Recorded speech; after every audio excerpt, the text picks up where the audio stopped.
कलयुग है, हम सब जानते हैं। और माँ काली कालों की काल है। अब सब कुछ ना माँ काली के हाथ में है। जो दक्षिण दिशा में बैठी है ना, दक्षिण दिशा किसकी है? यम की।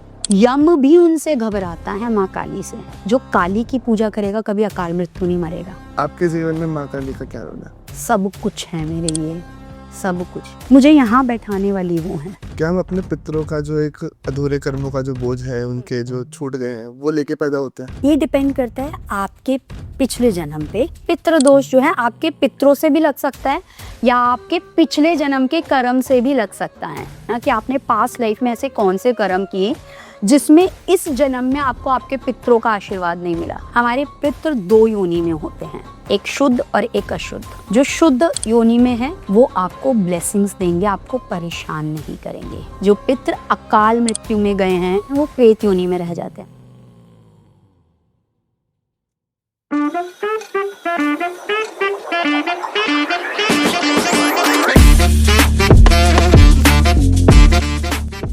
प्रियंका जी, नमस्ते। नमस्ते, जय माँ काली। जय माँ काली। बहुत बहुत स्वागत है आपका। Thank you so much. और काफी ज्यादा अच्छा लग रहा है, दोबारा से हम एक कन्वर्सेशन कर रहे हैं। हमने लास्ट ईयर सेम टाइम में एक ब्लैक किया था। बिल्कुल बिल्कुल, मुझे भी बहुत अच्छा लग रहा है आपसे मिलके। वो जो पॉजिटिव वाइब्स आ रही है ना, वो बहुत अच्छा हो जाता है। तो कैसी हैं आप सबसे पहले तो? एकदम बढ़िया, माँ का आशीर्वाद। जी। तो जैसा कि हमने डिसाइड किया था कि हम थोड़ा सा इस एपिसोड में पितरों के ऊपर बात करें, करेक्ट। तो पितरों के टॉपिक से मैं स्टार्ट करना चाहूँगा कि जो हमारा जन्म होता है, क्या हम अपने पितरों का जो एक अधूरे कर्मों का जो बोझ है, उनके जो छूट गए हैं, वो लेके पैदा होते हैं? ये डिपेंड करता है आपके पिछले जन्म पे।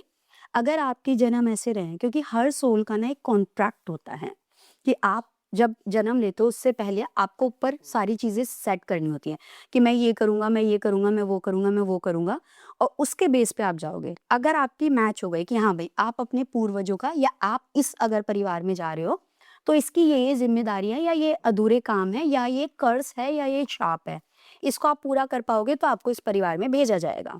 तो अगर वो आता है यस, हमारी सोल कॉन्ट्रैक्ट कर लेती है, ऊपर वाले से कह देती है हाँ मैं ये कर सकता हूँ, तो आप वो पितरों का जो बोझ कह लो, आशीर्वाद कह लो, ब्लेसिंग्स कह लो, स्पेशल ब्लेसिंग्स कह लो, वो लेके पैदा होते हो।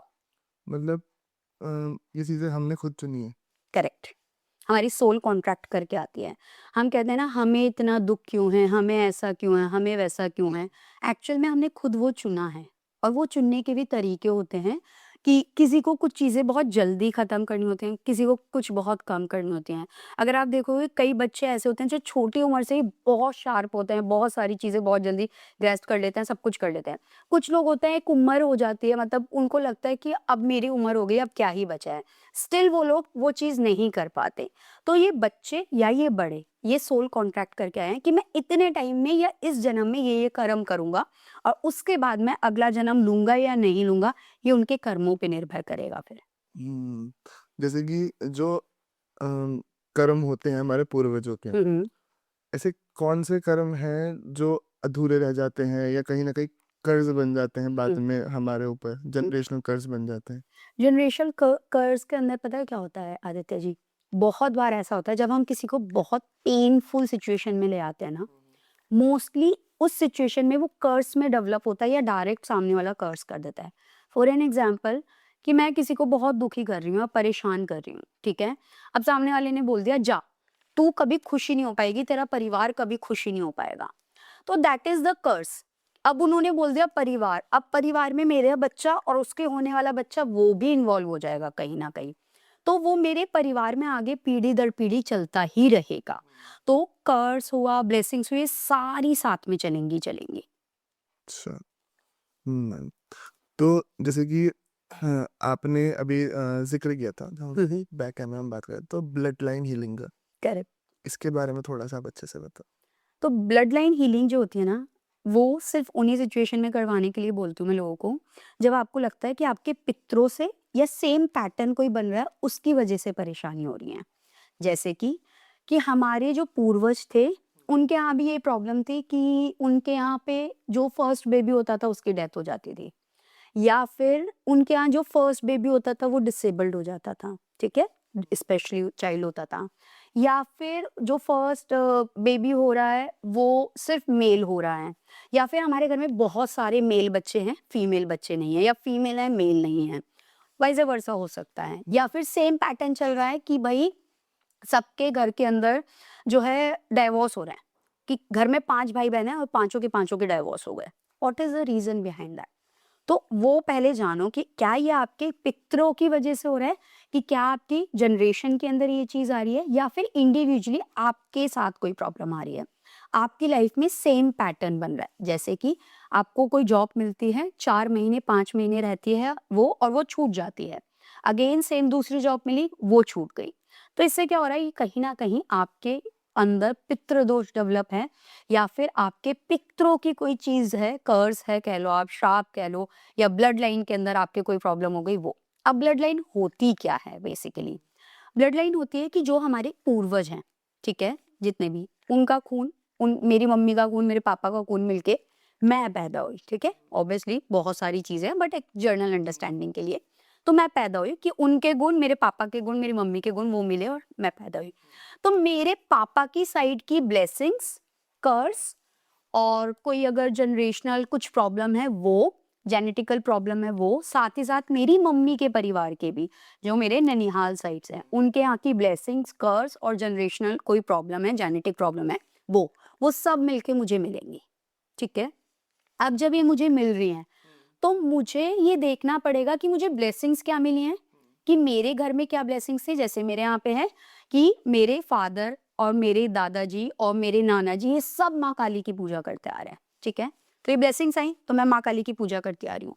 अब मेरे अगर कर्स की बात कह लो, तो ऐसा अभी तक कोई नोटिस में नहीं आया, कोई कर्स है स्पेसिफिकली, माता रानी का पूरा आशीर्वाद है ना हम लोगों पे, तो ऐसा कोई कर्स नहीं आया। लेकिन कुछ परिवार ऐसे भी देखे गए हैं जहाँ पे ये देखा गया है कि कर्स आ रहा है। वो किस तरीका का कर्स आ रहा है कि पहली शादी भी हो गई, दूसरी शादी भी हो गई, लेकिन शादी सस्टेन ही नहीं करी है, डाइवोर्स हो ही गए हैं, या तो हस्बैंड चला गया है, प्रीमेच्योर डेथ हो गई है, उनकी टाइम से पहले डेथ हो गई है, या उनकी डाइवोर्स हो गया, इस तरीके से। तो जब ये सारी चीजें हो रही है ना, तो आप ये समझो कि ये आपके पितरों की वजह से कुछ ना कुछ हो रहा है। तो ये जब आपकी ब्लड लाइन में आपके पितरों की वजह से, आपके जितने भी एंसेस्टर हैं, उनकी वजह से कोई भी प्रॉब्लम आ रही है ना, that is the blood line. अब जब हम हीलिंग की बात कर रहे हैं, मतलब कि हम आपके पितरों को बुलाते हैं, आपके पितरों को बुलाया जाएगा, उनसे पूछा जाएगा कि ये परेशानी है, क्या रहा जिसकी वजह से ये परेशानी डेवलप हुई। कई बार पितृ दोष आप देखेंगे, घर में 5 लड़के हैं या 5 लड़कियां हैं, कोई भी मान लो आप, ठीक है, उनमें से सिर्फ एक को पितृ दोष लग रहा है, बाकी 4 को नहीं लग रहा। अब कहते हैं कि मैडम ऐसा क्या है, मेरे बाकी भाई बहन तो बड़े खुश हैं लेकिन मैं खुश नहीं हूँ, है ना, होता है बहुत जगह, आपने ये देखा होगा। तो मतलब आपके ही पितृ दोष है। अब ये पितृ दोष जो है आपके पितरों से भी लग सकता है, या आपके पिछले जन्म के कर्म से भी लग सकता है। पितृ दोष आपके कर्मों का भी होता है, ये याद रखना कि आपने पास्ट लाइफ में ऐसे कौन से कर्म किए जिसमें इस जन्म में आपको आपके पितरों का आशीर्वाद नहीं मिला, बल्कि 4 भाई बहनों को मिल गया लेकिन आपको नहीं मिला। ऐसी क्या गलती करी आपने, तो उसकी करेक्शन की जाती है। तो ब्लड लाइन में आपके पितरों को बुलाया जाएगा, उनसे पूछा जाएगा कि क्या प्रॉब्लम है, इन्होंने क्या गलती करी जिसकी वजह से इनको ये भोगना पड़ रहा है, और इसका क्या सोल्यूशन या क्या रेमेडी है। That is blood line. Hmm, तो कोई आप ऐसा केस बता सको ताकि एग्जाम्पल के तौर पे समझाए कैसे ये चीजें वर्क करती हैं। ठीक है। सो एक मेरी क्लाइंट, इन्होंने मेरे से ब्लड लाइन हीलिंग ली, ठीक है। ब्लड लाइन हीलिंग जब इन्होंने ली तो शुरुआत में चीज़ें ठीक चलती रही, and then all of a sudden I asked her, आपको पता है आपकी रूट्स कहाँ की हैं? कहती है हाँ मुझे पता है, हम लोग तो इंडिया से ही हैं, दिस एंड दैट। देन उनके पितर आने शुरू हुए एक एक एक एक करके। उन्होंने मुझे दिखाया कि इनकी इंडिया की रूट्स नहीं है, इनकी अफगानिस्तान की कहीं की रूट्स हैं। देन आई आस्क्ड हर कि आपके अफगानिस्तान की कहीं के रूट्स हैं? देन शी सेड कि मैम मैं आपको टेस्ट कर रही थी एक्चुअल में। मैंने कहा क्यों, मतलब? कहती है कि मैं इसलिए टेस्ट कर रही थी, बाहर आउट ऑफ इंडिया कोई होता है एंसेस्ट्री रिपोर्ट, ठीक है, ये नाम है, एंसेस्ट्री रिपोर्ट होती है, उसके अंदर आपके डीएनए में, मतलब आपके डीएनए से पता लग जाता है कि आपके कितनी कंट्री या कितने जगह से आपका लिंक रहा है आपके एंसेस्टर्स का। तो वो एंसेस्ट्री रिपोर्ट के अंदर सारी डिटेल आती हैं। तो she just received a day before the healing एक दिन पहले ही, जैसे फॉर एन एग्जांपल 11 की हीलिंग है ना, तो 10 को उनको रिपोर्ट मिली और उसके अंदर था कि आपका कहीं ना कहीं कोई ना कोई एंसेस्टर जो है अफगानिस्तान से है। तो इस तरीके से हुआ। फिर उनसे पूछा गया कि क्या प्रॉब्लम रही, जो इनको ये प्रॉब्लम हो रही है कि इनको सारी स्किन प्रॉब्लम होती थी, कि ऐसा क्या रहा कि स्किन प्रॉब्लम, इनकी जनरेशन में हर जो बड़ा बच्चा होता था उसको स्किन प्रॉब्लम होती थी। पूछा गया तो उन्होंने बताया कि अफगानिस्तान में जब इनके एंसेस्टर थे ना, इन्होंने किसी को कुछ दूषित पानी वगैरह पिलाया था या फिर मांगा। देखो ब्लड लाइन हीलिंग करके ना पूरा एग्जैक्ट याद नहीं रहता है, तो जितना मुझे याद है ना मोटा मोटा मैं बता रही हूँ, क्योंकि उस पोर्टल में उस टाइम हम होते ही नहीं हैं, हम पितरों के पोर्टल में होते हैं। तो तब उन्होंने बताया कि कुछ स्किन की प्रॉब्लम थी इनकी। स्किन की प्रॉब्लम इसलिए हो रही है क्योंकि जिसको इन्होंने पानी पिलाया था दूषित पानी पिलाया था और उन्होंने इनको कर्स किया है। तो इसीलिए इनके घर में जितने भी बड़े बच्चे या कोई भी बच्चा फैमिली में से एक होता है, इन सबको ये स्किन की प्रॉब्लम आती है। अब उनसे पूछा कि देखो अब जो गलती की पितरों ने की, अब इन लोगों की क्या परेशानी है। तो उन्होंने कहा ठीक है, अब हम रेमेडी बता सकते हैं, वो करो।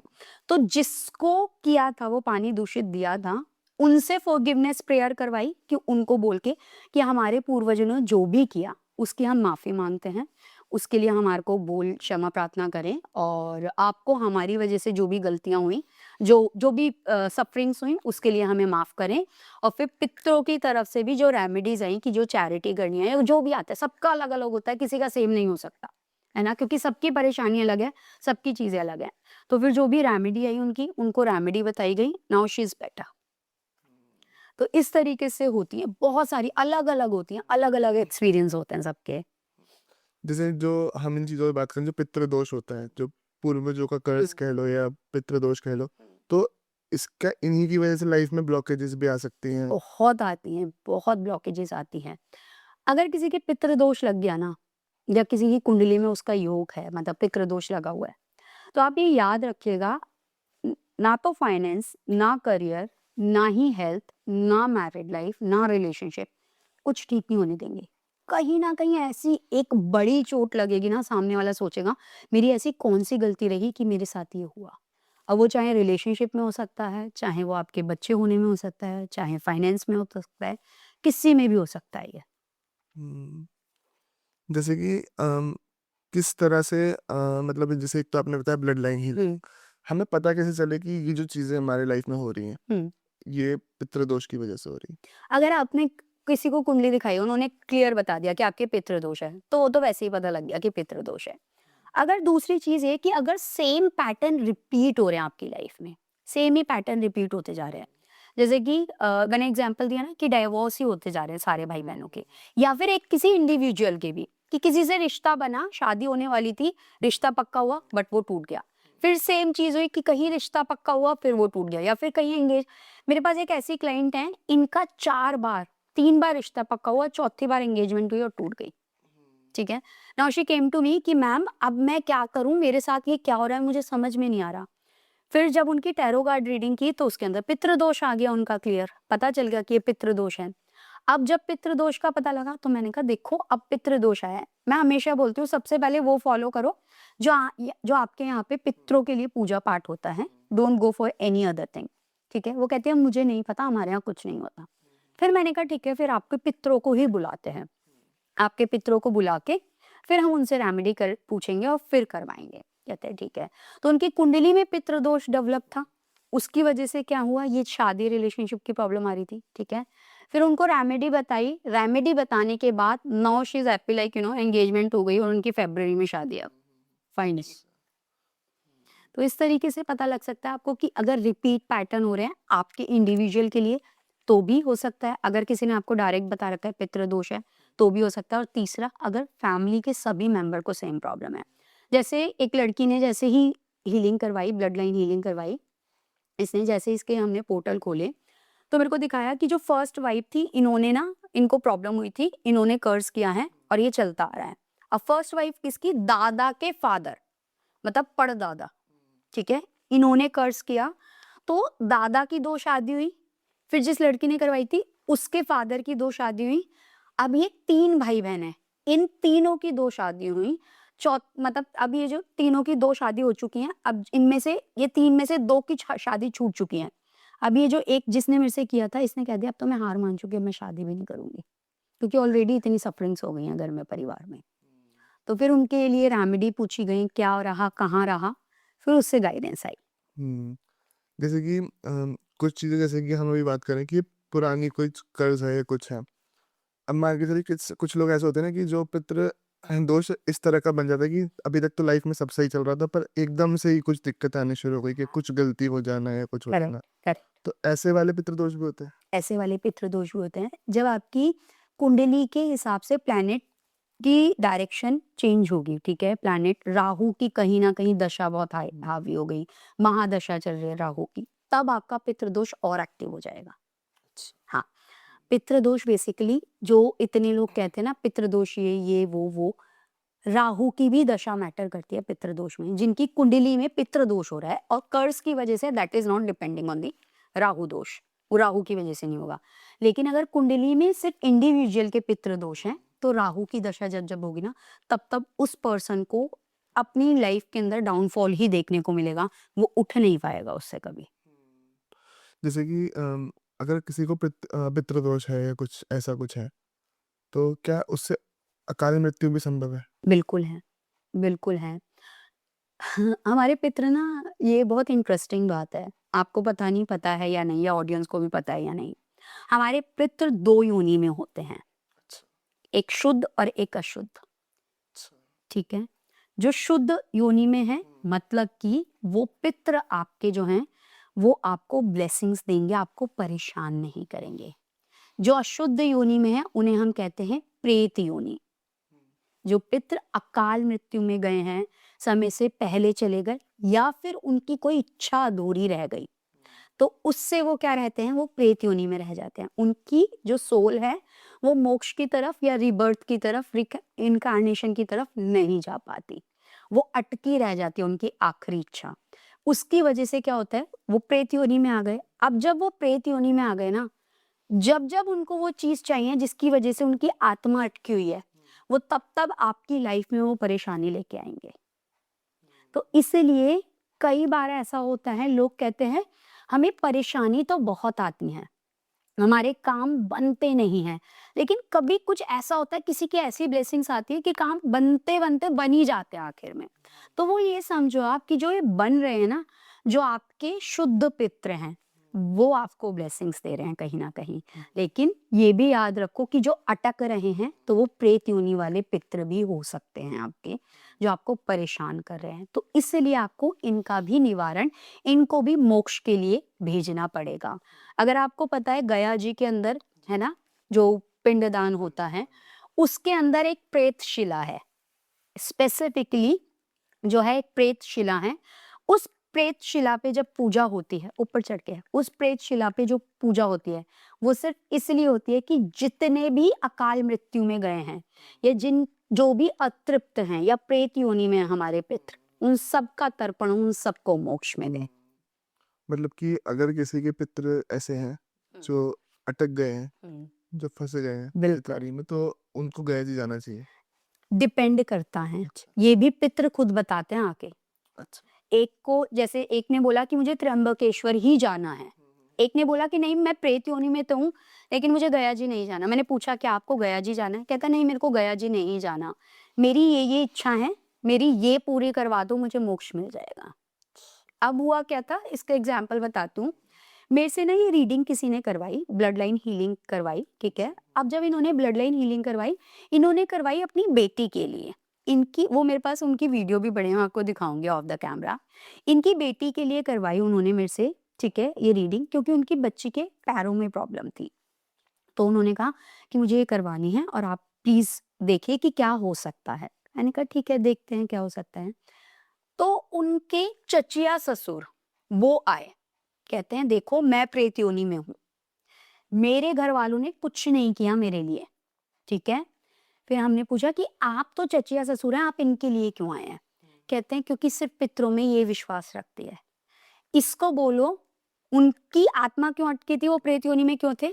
क्योंकि जब उनकी आत्मा पूरी हुई, उन्होंने अपने बेटे का नाम लिया, ठीक है? मुझे वो नाम भी याद नहीं अभी। बेटे का नाम लिया और उन्होंने बोला कि मैं उसको अकेला छोड़ गया। समझ गए जो मैंने बोला था आपको, आखिरी इच्छा। वट की थी वो प्रेत योनि में। फिर उनसे पूछा कि ठीक है आपको मोक्ष द्वार पे लेके जाते हैं, आप बताइए आपको गया जी जाना है या कुछ और करना है? कहते हैं नहीं मुझे गया जी नहीं जाना, मैं गया जी नहीं जाऊँगा। मेरी ये इच्छा है, मेरे बेटे की ये इच्छा है, ये करो। मैंने कहा ये कर तो देंगी, लेकिन इनके हाथ का लगेगा, इनके बेटे के हाथ का आपको तो इनके अपने बेटे के हाथ का लगना चाहिए। कह रहे वो मानते नहीं हैं, वो होगा नहीं और मैं अब यहाँ पे तड़ा पड़ा हूँ, अब मुझे निकालो इस प्रेत योनि से। तो इसीलिए डिपेंड करता है कि पितरों जो है आपके वो क्या चाहते हैं, वो किस तरीके से मोक्ष चाहते हैं। जैसे हम देखते हैं कि अभी कलयुग का समय चल रहा है, तो कलयुग के अंदर एकदम एकदम पितृदोष के बारे में ज़्यादा सुनने में आ रहा है। अब हुँ। पितृदोष बहुत लोगों को लग रहा है कि अब हमें एकदम से पितृदोष आ रहे हैं। हुँ। क्या ये कलयुग का प्रभाव है या पहले भी होते थे, अब केवल चीज़ें सामने आ रही है? पहले भी होता था, बट अवेयरनेस नहीं थी।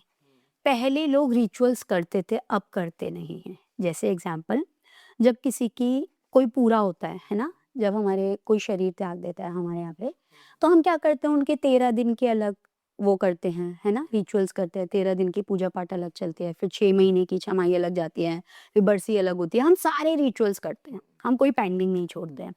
तो उससे क्या होता है कि उनकी आत्मा तृप्त हो जाती है, उन्हें जो चाहिए होता है वो मिल जाता है और they like they go to the moksha, वो मोक्ष पद पे चले जाते हैं।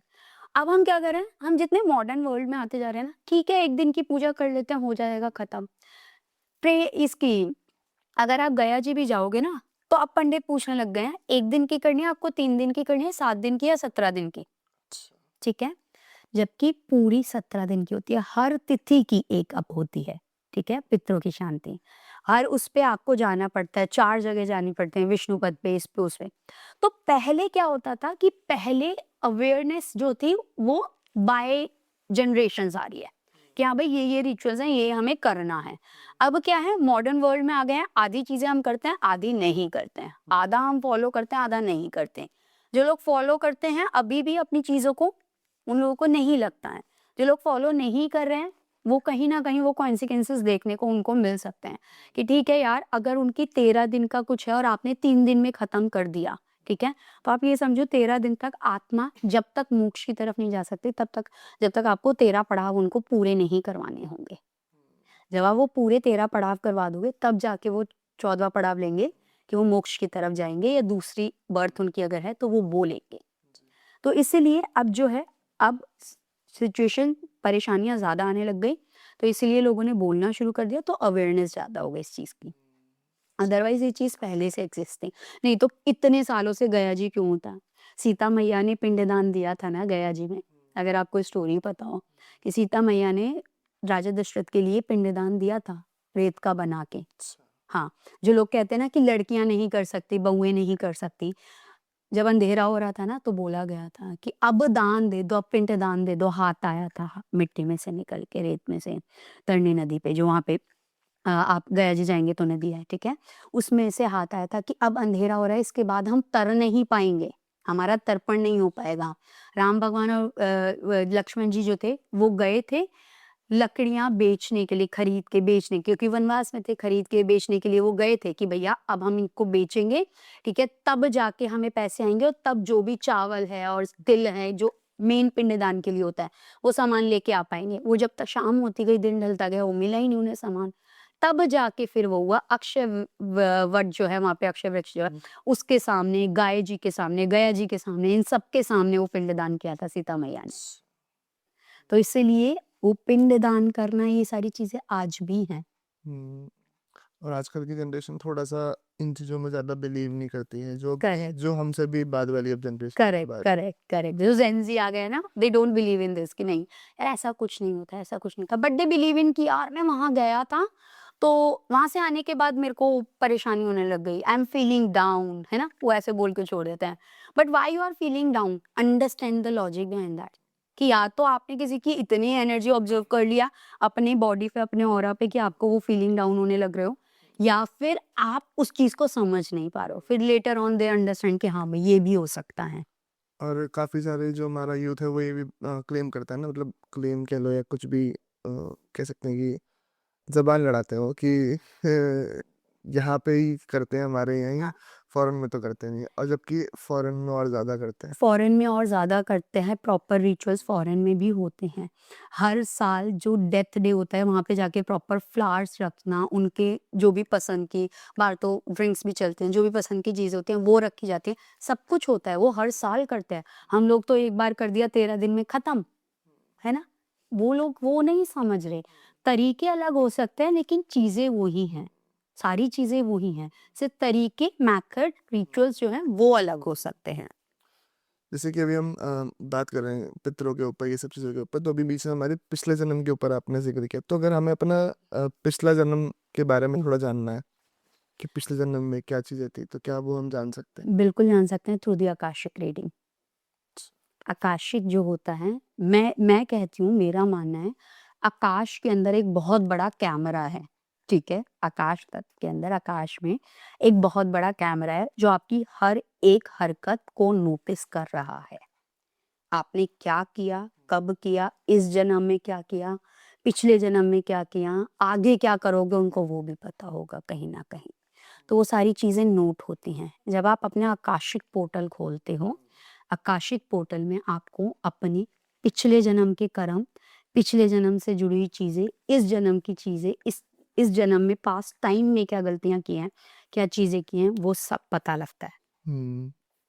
तो जैसे कि जो ये चीज़ें मतलब हम मतलब आकाशिक रीडिंग जो होती है, वो किस तरह से आप मतलब करते हो? कैसे चीज़ों को आप समझ पाते हो कि हाँ, इसका पास्ट क्या है, क्या है?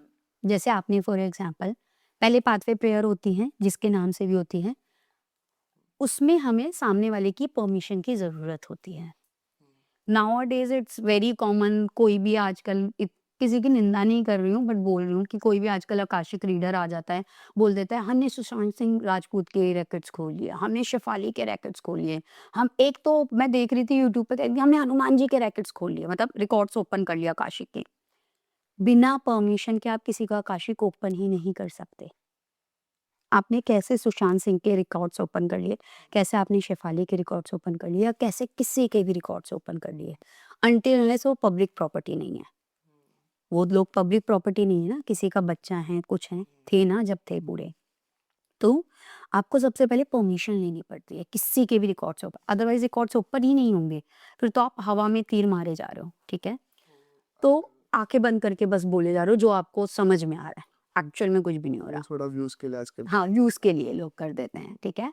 और एक्चुअल में क्या होगा कि आपकी परमिशन मैं पहले लूँगी, फिर मैं पूरी पाथवे प्रेयर जो है, जो प्रोसेस है, जो प्रार्थना है हमारी, हम वो पढ़ेंगे। वो प्रार्थना पढ़ने के बाद जो है आपके जो भी सवाल होंगे आप बताएँगे। उसमें आपके ना सबसे मज़े की बात ये है, कोई भी आ सकता है, मास्टर, टीचर, लव्ड वन, कोई भी आ सकता है।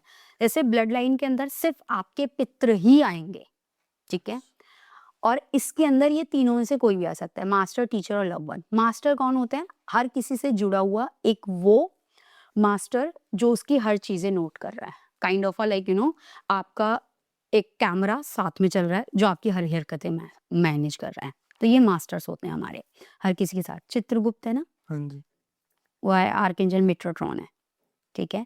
अगर आप वेस्टर्न उसमें लोगे मैथोलॉजी में, तो चित्रगुप्त के पास क्या है?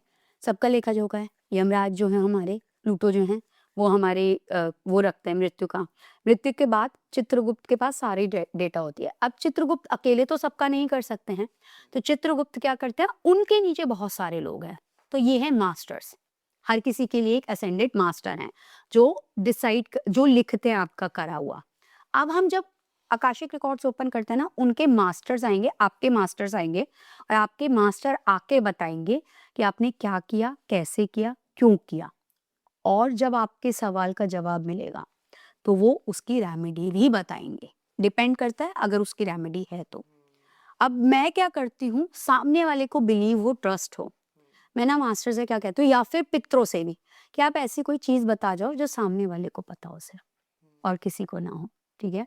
कई लोग आते हैं, कई लोग टेस्ट करते हैं जैसे कि मेरे पित्र आए हैं तो बता दो थोड़ा-सा कुछ जो हमें यकीन हो जाए। तो जैसे किसी की मदर आई, तो वो आके दिखा देती हैं कि जब उनकी लास्ट उन्होंने आखिरी साँस ली, तब उन्होंने येलो कलर का ब्लाउज़ पहना है। या फिर उनकी जो नानी थी, उनको सिर्फ़ ऑरेंज कलर की फैंटा पसंद थी। मतलब जो फैंटा होती है ऑरेंज वाली, वो कोल्ड ड्रिंक दिखा दी। कि वो सिर्फ पसंद थी। ऐसे ही आकाशिक में मास्टर्स आके बता देंगे कि इनके पैर पे ये निशान है, या इनके ये जब इन्होंने जन्म लिया था यहाँ पे एक कट का निशान था। तो इससे सामने वाले को यकीन हो जाएगा, क्योंकि जब उन्होंने तो मेरे से डायरेक्ट वो बुक किया ना आकाशिक या ब्लड लाइन, मेरे से तो उनका कोई इंटरेक्शन नहीं हुआ, तब उनको यकीन होता है हाँ ये ठीक बोल रहे हैं। तो इस तरीके से आपके रिकॉर्ड्स ओपन होते हैं, रेमेडी आती हैं उसके अंदर, रेमेडी के साथ साथ आपके आगे क्या करना है, फ्यूचर गाइडेंस, वो तक आते हैं आकाशिक में। तो कोई अगर ऐसा कोई केस अगर आप बता सको आकाशिक रीडिंग से जुड़ा हुआ। ओके, बहुत सारे हैं, है ना? दिन में 2 ही सेशन होते हैं, उसमें एक ब्लड लाइन होती है, एक आकाशिक होता है, या फिर दोनों ब्लड लाइन होती हैं या दोनों आकाशिक होते हैं, डिपेंड करता है कि किस तरीके से बुकिंग है। तो बहुत सारे केस हैं, उनमें से जो मेरे को अभी तक एक बहुत ब्यूटीफुल केस याद रहा है, दैट इज़ लाइक एक क्लाइंट ने जिन्होंने रीडिंग बुक की थी, एंड शी सेड कि मेरे को नेगेटिव फील हो रहा है, क्यों हो रहा है मुझे समझ नहीं आ रहा, ठीक है? जब उनके आकाशिक ओपन किए गए तो ये देखा गया कि वो किसी हॉस्पिटल में एडमिट थी थोड़े टाइम पहले। तो मैंने पूछा कि आप हॉस्पिटल में एडमिट थी? कह रही यस, मैं हॉस्पिटल में एडमिट थी, ठीक है। उसका बेड नंबर पूछा, मास्टर्स ने दिखाया बेड नंबर 18, अभी भी याद है मुझे, ठीक है। बेड नंबर 18 था, तो मैंने कहा आपका बेड नंबर 18 था? कहते हैं यस। सो देन उनसे पूछा कि मैंने मास्टर से पूछा कि इनको ये नेगेटिव क्यों फील हो रहा है? नेगेटिव में क्या? She feel like somebody is forcing her for something, some sexual things, ठीक है? तो मैंने पूछा कि ठीक है, ऐसा तो नहीं होना चाहिए, लेकिन फिर भी आकाशिक में अगर इसका आंसर मिलता है तो लेट मी आस्क दिस। तो मैंने मास्टर से पूछा कि ऐसा क्यों है? तो जिस बेड पे ये लेटी थी ना, इस बेड पे एक पहले डेथ हुई थी सिर्फ, इनके पहुंचने से पहले। अब ना तो ये बेडशीट चेंज हुई थी और यहाँ से बॉडी को गए हुए सिर्फ 5 मिनट हुए थे। दैट सोल वाज देयर, और वो अतृप्त सोल थी। That soul connected to her, वो उनके साथ लग गई, अच्छा। ठीक है। फिर उनसे पूछा गया अब क्या करना है, कैसे करना है, तो मास्टर ने गाइड किया। मास्टर तो आए इस लड़की के साथ में, मास्टर्स के साथ साथ ना एक और मुझे कोई दिखा जिनकी पैर खराब हैं और ये चल नहीं पा रहे हैं। देन मैंने पूछा कि ये कौन है, पैर खराब है और ये चल नहीं पा रहे हैं? Then she was crying like anything, रोने लग गई बुरी तरीके से। कहते हैं मैम ये मेरा भाई था जो टीनेज में इसकी ये पूरा हो गया था और ये स्पेशल था।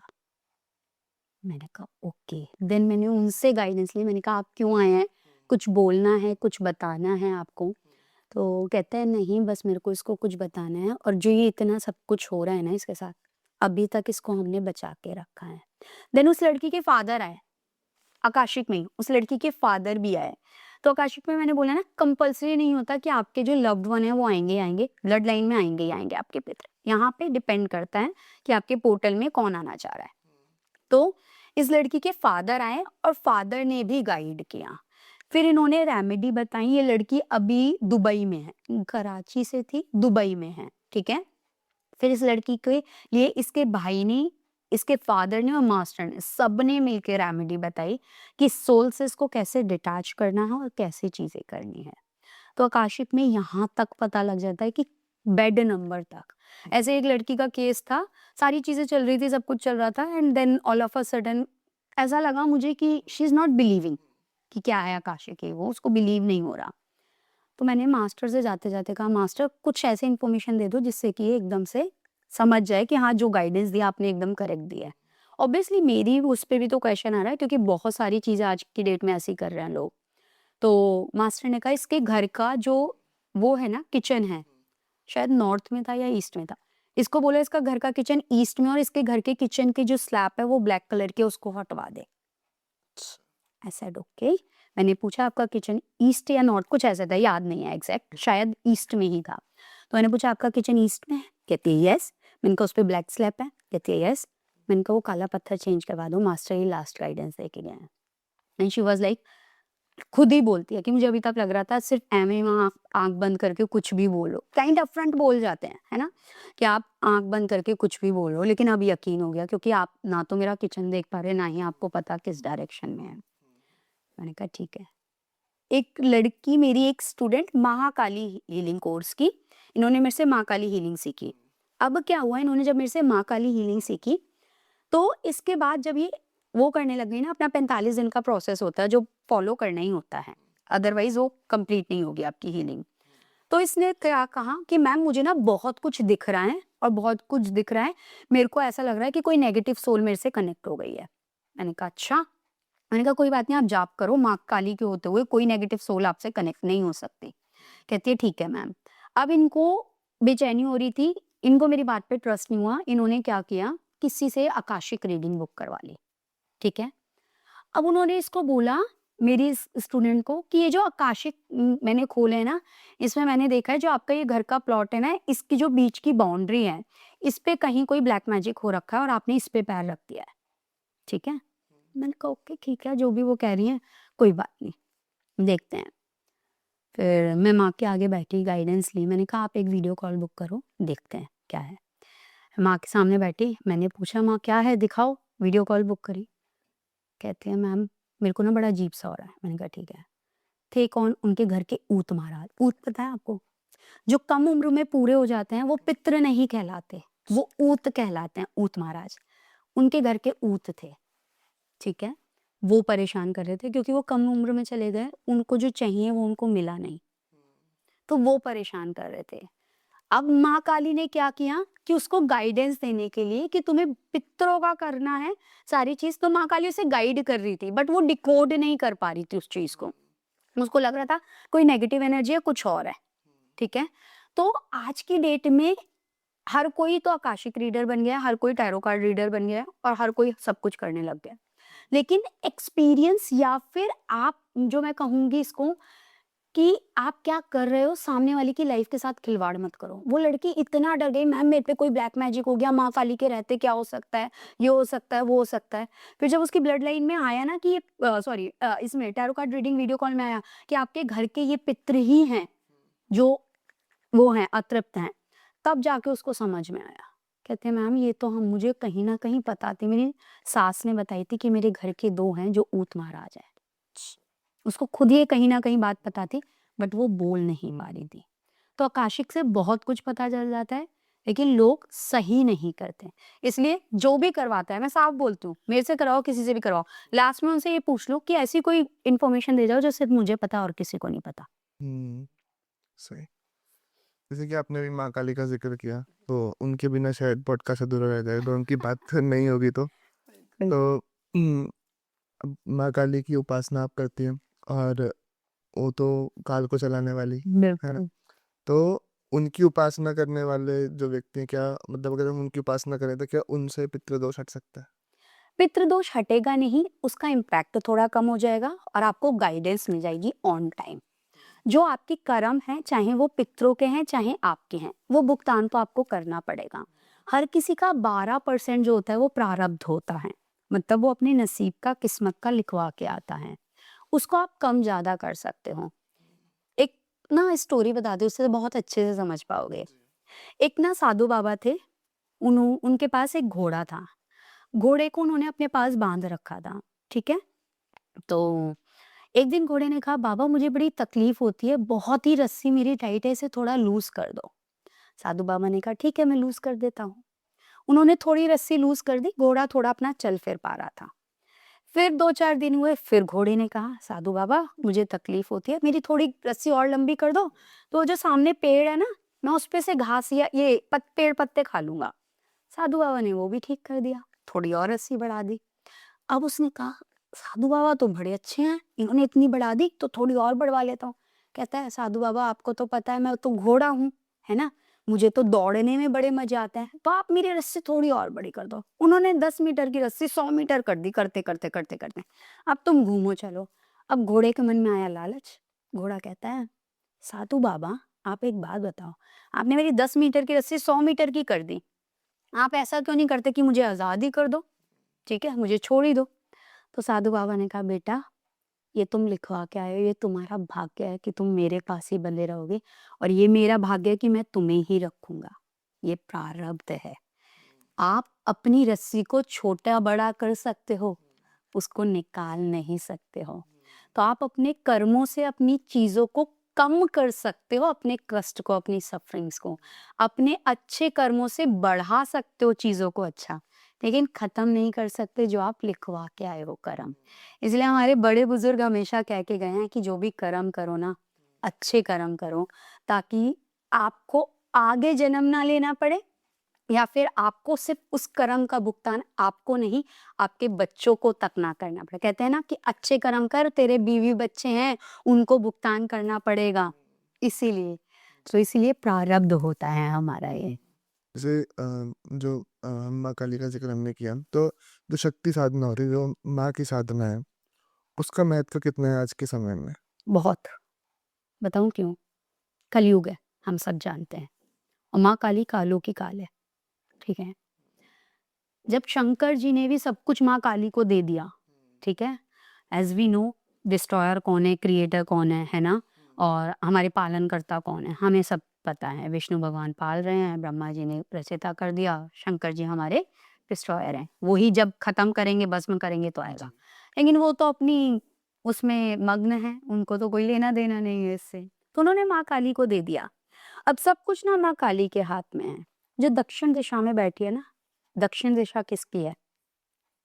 यम की, प्लूटो की, है ना, यम की है। यम भी उनसे घबराता है, माँ काली से। आप याद रखना, जो काली की पूजा करेगा कभी अकाल मृत्यु नहीं मरेगा। पहली चीज, जो काली की पूजा करेगा उसके आसपास नेगेटिव लोग तो वैसे ही खत्म हो जाएंगे, कोई नेगेटिव नहीं बचेगा। क्यों? क्योंकि जितने नेगेटिव लोग होंगे ना, माँ काली उनको आपसे डिटैच कर देंगी, ठीक है। तो जब आप शक्ति पूजा करते हो ना, जब आप देवी की पूजा करते हो, माँ काली की पूजा करते हो, एक तो आपको सही गाइडेंस मिलनी शुरू हो जाती है, आप एक फोकस्ड हो जाते हो, आप ना इधर उधर नहीं घूमते हो, अच्छा अभी शंकर जी का नाम ले लेता हूँ, अभी हनुमान जी का नाम ले लेता हूँ, अब राधे कृष्ण जप लेता हूँ, नहीं, आप एक उसमें आ जाओगे। चाहे वो किसी की भी करो, मैं जर्नल भी बता रहा हूँ, किसी की भी करो, एक में करो। दूसरी चीज कि आप ये ना सही गलत, जो आज के कलयुग के अंदर हम पहचान नहीं कर पाते हैं कि क्या सही है क्या गलत है, आपको वो गाइडेंस मिलेगी और आप उसके अंदर पहचान कर पाओगे। तो कलयुग के अंदर तो मैं कहती हूँ काली की पूजा तो हर किसी को करनी चाहिए, लेकिन पहले चेक करवाओ। Why I am saying this, check करवाओ। Let me give you this example. एक क्लाइंट आए, इन्होंने बोला मैम मैंने ना एक, कोई नए-नए आए होंगे अभी जिन्होंने माँ काली की पूजा या कुछ बताना शुरू किया होगा, लड़के से ही हैं। तो इन्होंने बता दिया आप माँ काली का ये मंत्र कर लो, ये वो कर लो, ऐसा हो जाएगा, वैसा हो जाएगा। अब इन्होंने माँ काली का वो मंत्रा 11 दिन की साधना जो भी होती है, जैसा उन्होंने बताया पॉडकास्ट पे अपने, वो करना शुरू कर दिया। अब ये कहते हैं मैडम जब तक मैं माँ काली की पूजा नहीं कर रहा था सब तक तो ठीक था। अब अचानक से पता नहीं क्या हुआ, उनका लोअर बॉडी जो है वो सुन्न हो गया, नम हो गया, काम करना बंद हो गया। अब क्यों हुआ ऐसा? उनके जो कुंडली होगी, उनके जो प्लैनेट्स होंगे, वो सपोर्टिव नहीं होंगे माँ काली की पूजा के लिए। इसीलिए कहते हैं शिव, काली, शनि, इनकी पूजा करने से पहले चेक करो। कई बार होता है ना, फॉर एग्जाम्पल कि शनि आपका भारी है, नीलम पहन लो, ठीक है। शनि का आप पूजा कर रहे हो, कोई रत्न पहन रहे हो, कुछ भी कर रहे हो, या काली की पूजा कर रहे हो, भैरव की पूजा कर रहे हो, उनका कोई रत्न पहन रहे हो, उनका कोई मंत्र जाप कर रहे हो, बिना गुरु के, बिना गाइडेंस के, वो आपको पागल तक कर सकते हैं। इसलिए पहले चेक करो। तो उन्होंने कहा कि मैम ये मेरा तो पूरा हिस्सा जो है तब से हो गया। चेक किया टैरो उनका, मैंने टैरो कार्ड रीडिंग किया, उनके लिए आई नहीं काली, कि उनको काली की पूजा करनी है, उनको तो हनुमान जी की पूजा करनी है। अब कैसे आप काली की पूजा कर सकते हो? वो कहाँ है? उनकी शक्ति हनुमान जी की क्या है और माँ काली की क्या है? माँ काली जड़ से मिटाने वाली है, हनुमान जी तो हमारे भंडारी, उनको पता ही नहीं है, वो तो भूल ही जाते हैं, उनको तो अपनी सिद्धियाँ भी याद नहीं है, कुछ याद नहीं है। उनको वो रूप पूजा करनी है, शांत रूप हनुमान जी का भी। अब हनुमान जी में भी कितने रूप हैं, आप कौन से रूप की पूजा कर रहे हो? उनको फिर गाइडेंस आई कि आप ये बंद कीजिए, आप नहीं कर सकते हो, और फिर 11 दिन में फ़र्क बता देना। फिर कुछ रेमेडी बताई, कुछ उपाय बताए, कुछ हीलिंग बताई, हीलिंग की, रेमेडी की, तब जाके उनकी बॉडी थोड़ी-सी वर्क करनी शुरू की। ऐसे ही एक लड़की, उसका 4 साल पहले कोई केस हुआ होगा, ऐसे ही पॉडकास्ट पे देख के माँ काली का नाम मंत्र जाप शुरू कर दिया। 4 साल पहले कोई केस हुआ है, हस्बैंड ने 4 साल बाद वो बात उठानी शुरू कर दी। लाइफ में सब चीज़ें डिस्ट्रॉय होनी शुरू हो गई। क्यों भई? क्योंकि अभी आपको वो सपोर्ट में नहीं है। इसीलिए मैं हर पॉडकास्ट में बोलती हूँ, जो माँ काली की बात करता है, पहले पूछ लो, गुरु धारण करो, पहले पूछो कि क्या आप माँ काली की पूजा कर सकते हो या नहीं? आपके लिए सूटेबल हैं या नहीं?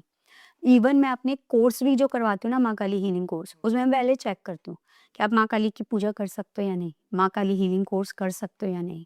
अगर नहीं आएगा ना आदित्य मेरे पास, तो मैं ना उनको साफ मना कर दूँगी कि नहीं, आप मत कीजिए। You are wasting your money if you are enrolling in this.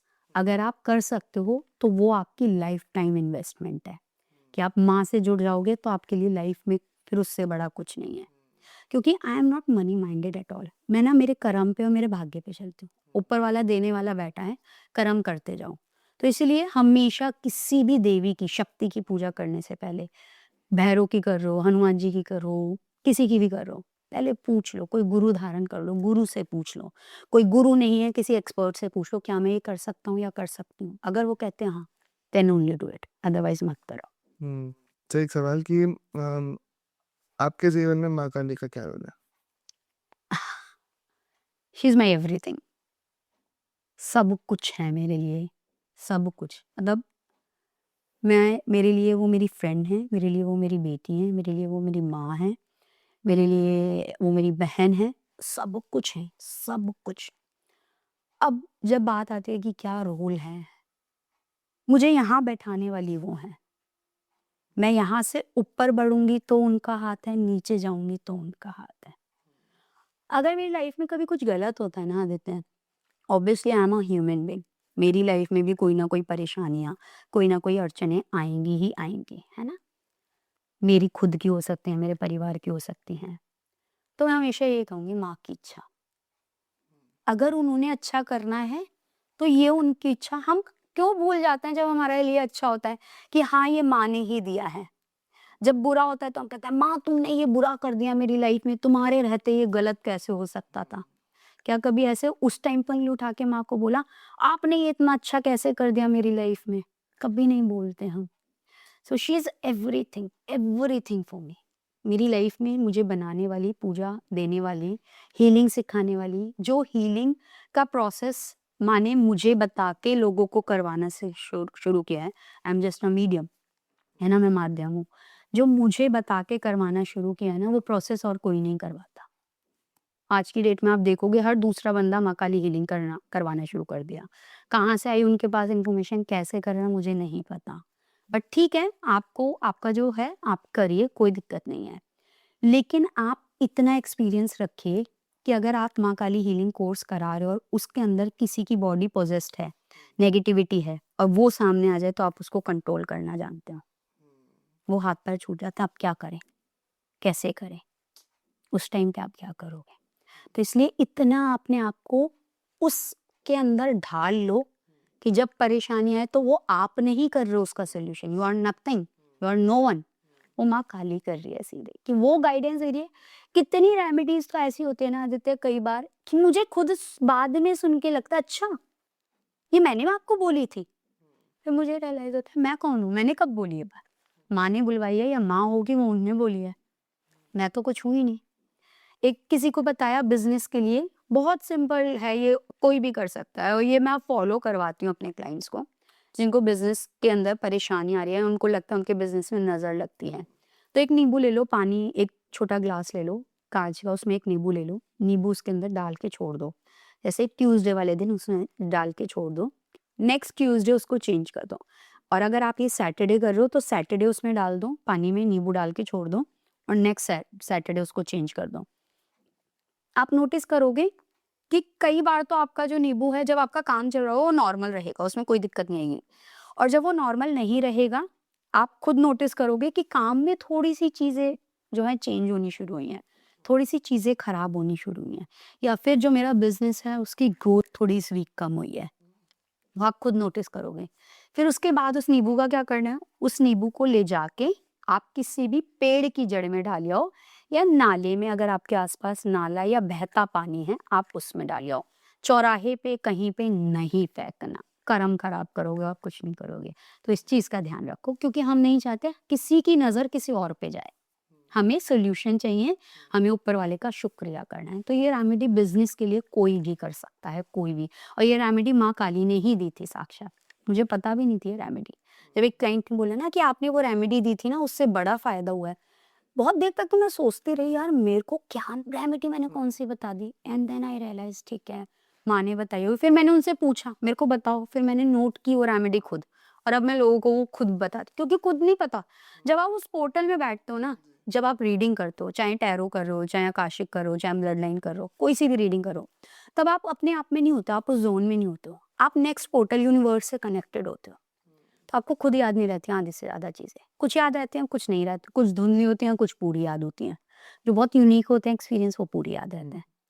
और जैसे कि माँ काली की इतनी हम बात कर रहे हैं, तो फ़ील कैसे करते हो उनको? मतलब क्या उनके होने का एहसास होता है? बहुत, बहुत एहसास होता है। अ, जो लोग देख पाते हैं, जिनके विज़न्स क्लियर हैं, जिनकी हमारी क्लियर्स होती हैं, है ना? तो जो देख पाते हैं दे कैन फ़ील कि कोई तो रेड लाइट है, कोई तो आस-पास ना थोड़ा लाल रंग दिख रहा है। माँ साक्षात कभी नहीं दिखेंगी, क्योंकि हम इतने वो हैं सूक्ष्म कि उनके आगे अगर चले जाएँ हम पतंगियाँ, हम एकदम खत्म हो जाएँगे, धूल के कण हैं, ठीक है? तो इस तरीके से कभी नहीं दिखेंगी। एक वो रेड कलर आपको दिख सकता है, फ़ील हो सकता है अगर आप इंट्यूटिव बहुत हो या आप स्पिरिचुअलिटी के अंदर हो, ठीक है? यहाँ पे स्पिरिचुअलिटी का मायना ये नहीं है कि मैडम मैं तो बहुत मंत्र करता हूँ लेकिन मुझे नहीं दिखता। आपके कर्म कितने अच्छे हैं और आप कितने सज्जन हैं, ठीक है? ये है। तो आपको वो दिख सकता है, फ़ील हो सकता है। दूसरा कि जब आपके अगर आपको दिख नहीं रहा लेकिन आपके काम अटके हुए हैं, उस टाइम पे आपको कहीं न कहीं से कोई न कोई हेल्प आ रही है। फ़ील कर लेना कि कहीं न कहीं उनकी ब्लेसिंग्स हैं। मेरे एक क्लाइंट ने अभी 2-4 दिन पहले रीडिंग करवाई, आदित्य जी, उन्होंने बताया कि मेरे घर में मेरी मम्मी माँ काली की पूजा करती थी, और उसके बाद फिर मेरे पेरेंट्स सेपरेट हो गए, तो पूजा-वूजा छूट गई। तो बचपन में मेरे पापा ने बोला था जब परेशान हो तो माँ को याद कर लियो, माँ को मतलब काली माँ को याद कर लियो। कहता है ठीक है, कनाडा रहते हैं ये, ठीक है, और वो ये पॉडकास्ट देखेंगे तो बताएँगे, मुझे ज़रूर मैसेज करेंगे कि मैंने उनका एग्ज़ाम्पल शेयर किया। तो वहाँ पे कनाडा में थे ये, इनका नौकरी छूट गई, ऑलमोस्ट 6 महीने हो गए नौकरी छूटे हुए। अब ये सिचुएशन आ गई, एक दिन ऐसा आ गया कि ये कह रहे कि मेरे पास जाने के लिए भी पैसे नहीं हैं, कि मैं इस जगह से अपने घर तक भी कैसे जाऊँ? मेरे पास ये भी पैसे नहीं हैं। कह रहे कि वहाँ पे बस आई, बस के अंदर चढ़ा, वहाँ पे पता नहीं क्या हुआ, उन्होंने बोला बैठो, सिट।